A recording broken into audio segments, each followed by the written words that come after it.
Hello, my name is Chitman and I'm a PhD student under the supervision of Dr. Sandeep Raha. Today I will be sharing some findings with you from my PhD work which focus on looking at the impact of maternal cannabis use during pregnancy and lactation on breast milk composition. Cannabis is one of the most common substances used by women during pregnancy to alleviate the symptoms of morning sickness, including nausea and fatigue. A study conducted in Hamilton reported that 11.3% of women used cannabis at some point during pregnancy, with 4.3 reporting use throughout pregnancy and 4.8 intending to use while breastfeeding. Cannabis use during pregnancy has been associated with preterm labor, admission to the neonatal intensive care unit, and increased risk of stillbirth.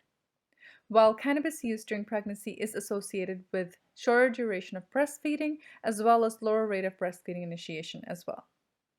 The impact of cannabis use during pregnancy and lactation by the mother on breast milk composition is not yet known. However, cannabis has been reported to be used by women during lactation to deal with postpartum anxiety, stress, and fatigue. Furthermore, levels of cannabinoids, including THC and CBD, have been detected in the milk of users.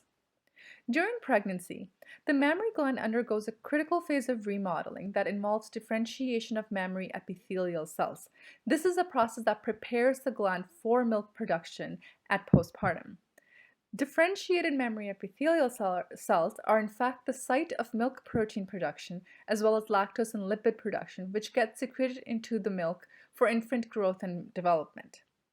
Our lab has reported that THC and CBD negatively impact mammary epithelial cell differentiation in a mouse cell line. So our research question asks the following. What is the impact of cannabis use during pregnancy and lactation on breast milk composition in humans? We hypothesize that cannabis use during pregnancy and lactation changes the composition of breast milk in humans. To investigate the impact of cannabis use on breast milk composition, we plan to collect mature milk from women who were either non-users or were current cannabis users or had used cannabis during pregnancy. After obtaining ethics approval for the study, we recruited interested participants out of St. Joseph's Hospital and the McMaster Children's Hospital in Hamilton. Enrolled participants provided us with verbal and signed consent, filled out a study survey, and gave us consent to access their medical information from the time of delivery. They also provided us with 2 ounces of milk samples collected between 6 to 8 weeks postpartum. In return, we gave them $25 as a reward for participation. Then, we analyzed the survey results and assessed changes in levels of macronutrients in their milk, as well as looked at changes in lactose and IgA levels, and assessed the levels of cannabinoids in the milk of all subjects.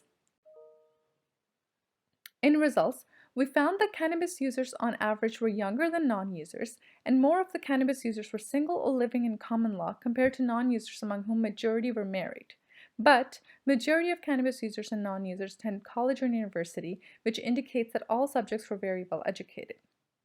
Among the 22 enrolled cannabis users, 18 used during pregnancy, 12 used during lactation, and 10 subjects reported cannabis use during both pregnancy and lactation.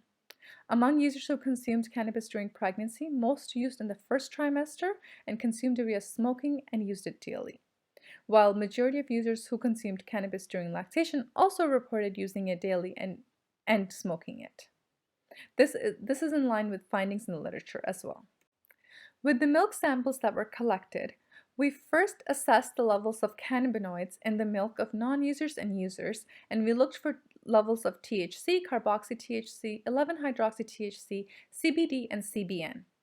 We found that only samples of users who had used cannabis during lactation had detectable levels of cannabinoids in their milk. We found that 13 out of 14 milk samples displayed levels of THC, while fewer number displayed levels of metabolites of THC and other cannabinoids. When levels of THC were compared between daily and occasional use, we found that average values of THC were higher among users who used daily, and furthermore, only those who used daily displayed levels of other cannabinoids in their milk compared to those who used occasionally. Next, we conducted changes in the levels of macronutrients using various assays and analyses, and we found that on average, levels of fat and lactose were higher in the milk of cannabis users compared to non-users. although only changes in the lactose levels were statistically significant. In contrast, secretory immunoglobulin A levels were significantly decreased in the milk of cannabis users relative to non-users. We used all of the non-user samples in these analyses, except for cannabis users, we only used the milk of users who had detectable levels of cannabinoids in their milk. Furthermore, we also wanted to note here that women who experience stress postpartum also display lower levels of IgA in their milk. Now, a lot of women who are stressed report to use cannabis to alleviate the stress. So it is hard to say at this time that the decrease in IgA that we have seen is only as a result of cannabis use, or is it as a result of stress or other factors. We cannot conclude at this time. Our study is the first one to report the impact of cannabis on breast milk composition. Studies in the past have reported that cannabinoids are present in the milk of cannabis users. However, the impact of use on milk composition is just as important to investigate, as changes in composition may impact immunity, growth, and development of the baby.